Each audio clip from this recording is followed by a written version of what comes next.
going on, YouTube? Hi, Chopper Fett here with episode 2 of Moto Vlogging. This episode I am doing a short test ride review of my new, to me, Bassani Road Rage 2 2-in-1 exhaust. Let's roll that intro and let's get to it.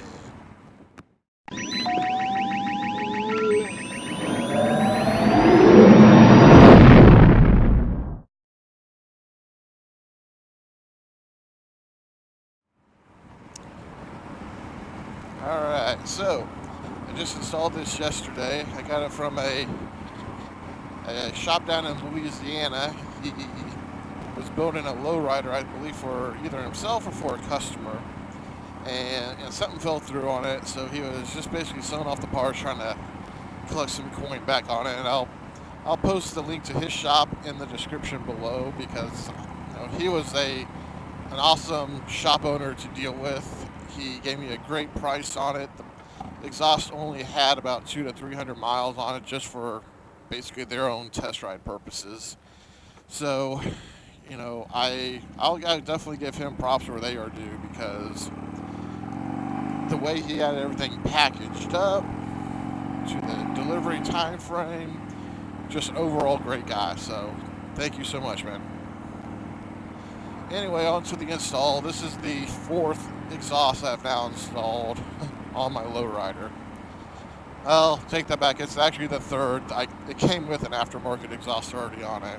So, a little bit of the history as we get to the Bassani as far as what I've been riding with, so you guys have an idea to compare it to. My first exhaust that was on the bike, that came with the bike, was a set of Vance & Hines short shots. It's like the go-to exhaust for anyone on a budget, it seems like, with a Harley. I just like those pipes from the moment I heard them, but it's kind of like when you're shopping for a house. That wallpaper, you can always change the wallpaper, so I didn't let the sound affect me when I was buying the bike as an overall. So I tried to make that exhaust work for a long time. I even put in the quiet baffles that lower it a few decibel points in. I wouldn't really say it lowered it a ton, but it did at least make it deeper, because the previous owner took out any baffle. There was nothing in the pipes. They were just straight pipes. So that was my first exhaust. And so my next exhaust, I was able to pick up a Samson Street Sweeper exhaust, which it was a 2-in-2 with the exits kind of, angling down towards the road, hence Street Sweeper. It was a good exhaust for the time. I wasn't overly loud, although I did try to quiet it back down. I took the baffling from my short shots and tried to put it into the Samson, and it quieted down, but something went wrong where the bolt that I was using to keep the baffle in place sheared off, and all of a sudden I hear a clunk sound, and the baffle is trying to exit the exhaust, but because of the way it was curved, it kept hitting the heat shield, so it would never actually come out. So I was like, crap. So I could take it apart, fix it, put it all back together, but I decided to go towards a Bassani 1D250B, which I think is like the Road Rage 1 exhaust, like old school. And this exhaust had seen definitely some better days. So I took it upon myself. I took the heat shields off, sanded everything down, and sprayed it with some black VHT ceramic coating stuff. And when it was painted initially, it looked very good, actually. I was like, this looks like, great. I baked it on the exhaust because I didn't want to use my own oven to bake it.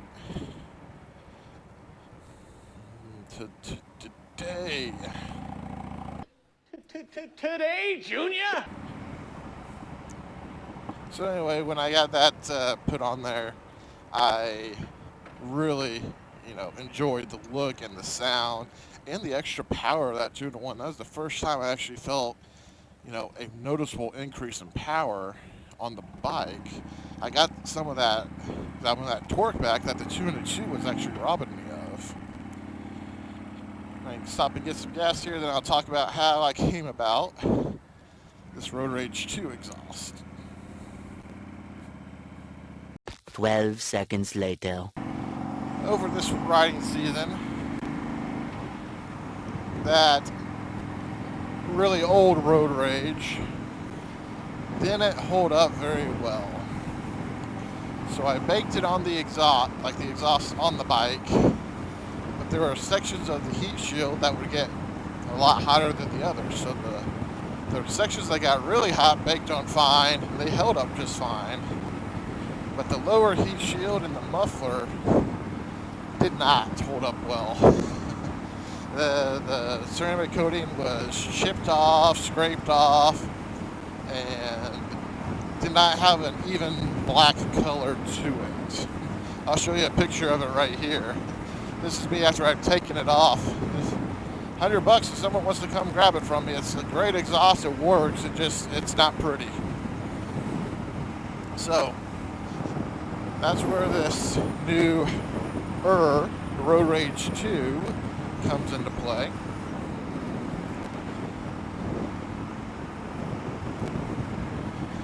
I was going kind of towards a blacked out theme on the bike, but this came along and I was like, well, how can I bring some chrome back into it, but not be too much chrome like I see on other bikes? And so that's now started this whole process of redoing some pieces that I've already bought, blacked out, powder coated. I'm like, well, crap. But that's part of the fun of playing with your motorcycle, is you're always changing things. Here's a picture of how the bike is currently sitting. As you can see, the blackout battery cover is one of the pieces I want to go ahead and change back to a black and chrome setup. And I think that and changing the air cleaner back to like a Vance & Hines naked intake, for example, that I have sitting in my garage, I think that will help tie in the chrome a little bit more as well. Now, as far as the sound of this thing, it sounds amazing. It's about the same as the old Road Rage, but it's a little bit longer, so it's got a little bit different tone to it.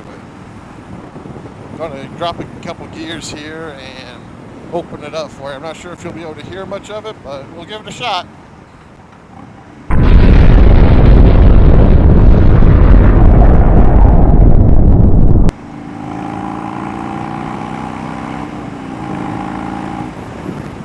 Wow, she pulls.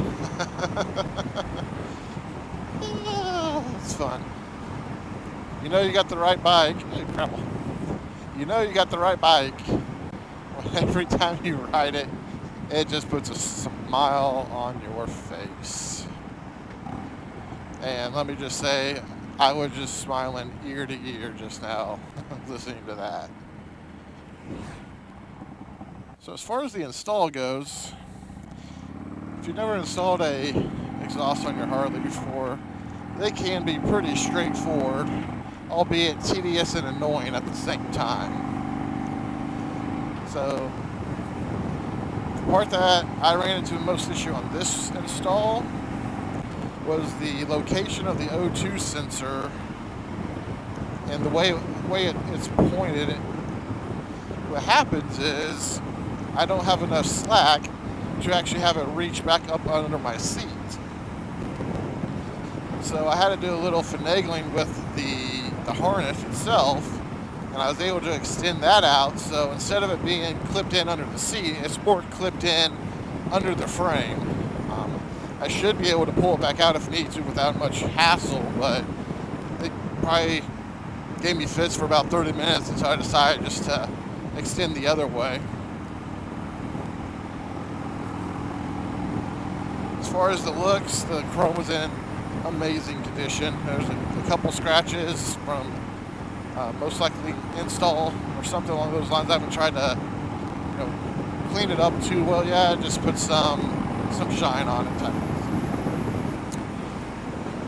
When I was at my dad's house here, we took out his decibel meter and we decided to see how loud it was at idle. And to put it in perspective, his Harley Davidson Fat Boy 88 with a Vance & Hines 2-2 Super Radius clocks in at 103 decibels, which is okay. It's loud, but it's not ear-piercing loud. His V-Rod that he has, and the previous owner removed all the baffling inside of it, it clocks in about 106 or 107 decibels. So when we put mine on the decibel meter, I clocked in at the same 103 as his Fat Boy did. So it just sounds so good going through these turns. We don't get many turns here in Kansas, so I'm heading to Missouri here in a minute. But man, it runs so good. I did have a little bit of a scare after I did install this one. I must have had some extra fuel because when I started up to test for leaks, had a little bit of a backfire, which is was a little concerning.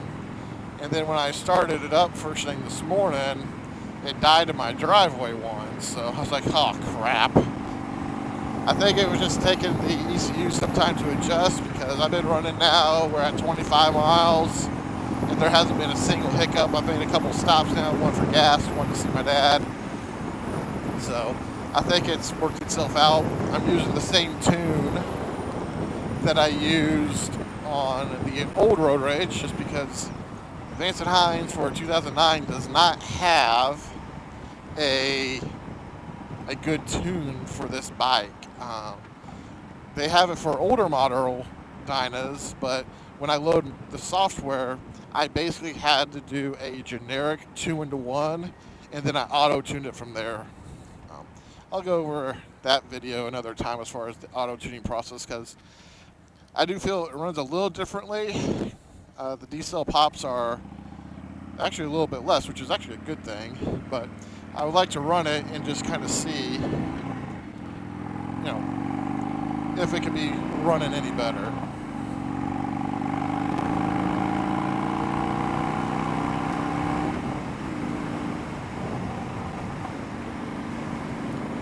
So at the end of this video, I will post a clip, hopefully, of the exhaust starting up. I'm hoping to get some flybys of the exhaust later this month, just so you guys can understand what it sounds like. I know there's videos all over the place, but sometimes when you're on YouTube, you want to have as many opinions as possible. And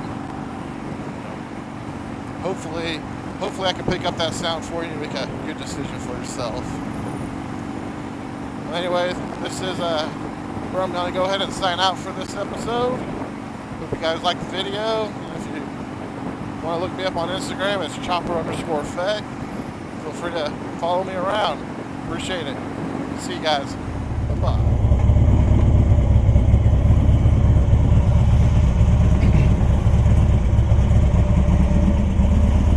Do a couple rev bombs for you guys here at idle. This is after the bike run for quite a while.